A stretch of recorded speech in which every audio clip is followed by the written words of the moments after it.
Indian army के लिए उन्होंने सोलर हीटेड टेंट्स डिजाइन की, हिमालय की बर्फ पिघलाकर आइस स्तूपा बनाया।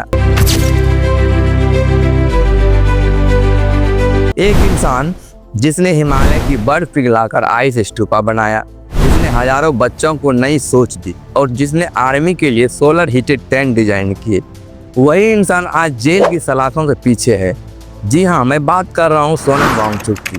सोनम वांगचुक लद्दाख के इंजीनियर, एडुकेटर और क्लाइमेट एक्टिविस्ट हैं।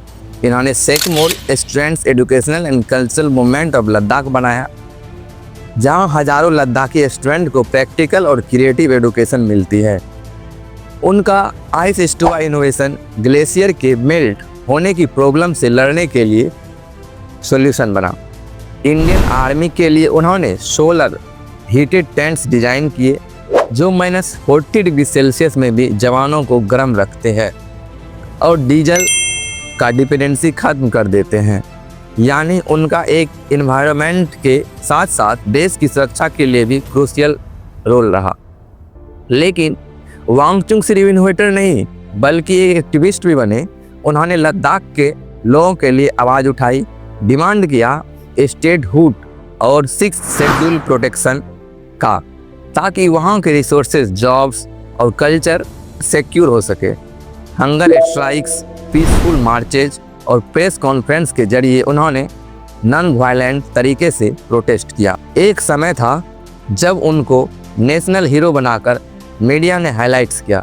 जी न्यूज़ के DNA शो में सुधीर चौधरी ने उनकी तारीफ करते हुए कहा था, उनके इनोवेशन इंडियन आर्मी के लिए गेम चेंजर है और उनको भारत रत्न तक मिलना चाहिए। लेकिन अगर मैं आपसे पूछूं कि क्या आप सोनम वांगचुक को जानते हैं, तो आप में से ज्यादातर दर्शक शायद सोच में पड़ जाएंगे।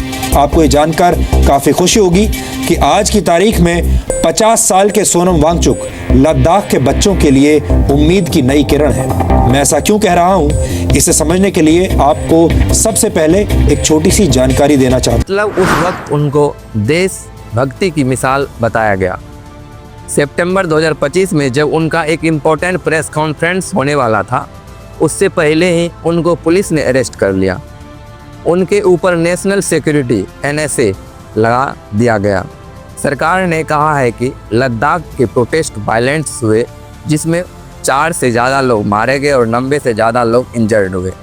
लेकिन सपोर्टर्स का कहना है कि वांगचुक हमेशा नॉन वायलेंट एक्टिविस्ट रहे हैं और अब वही मीडिया जो उनकी तारीफ करता था, आज उनको फॉरेन फंडेड और देशद्रोही बताने लगा।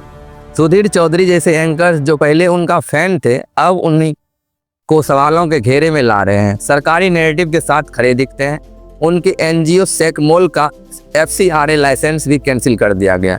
बीजेपी के कुछ नेताओं ने भी उनके ऊपर फॉरेन एजेंडा चलाने का आरोप लगाया। यह साफ दिखाता है कि पॉलिटिकल प्रेशर और डाइसेंट को दबाने के लिए उनको टारगेट किया जा रहा है।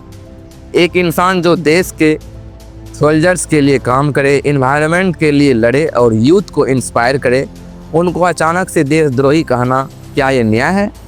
या फिर ये एक एग्जाम्पल है जहां पॉलिटिकल और मीडिया की चेंजिंग नैरेटिव ने एक हीरो को विलेन बना दिया? दोस्तों, आपको क्या लगता है, सोनम वांगचुक एक देशद्रोही हैं या एक सच्चे देशभक्त? क्या मीडिया सिर्फ सत्ता के हिसाब से नैरेटिव बदल रहा है? अपना ओपिनियन कमेंट्स में ज़रूर बताएं।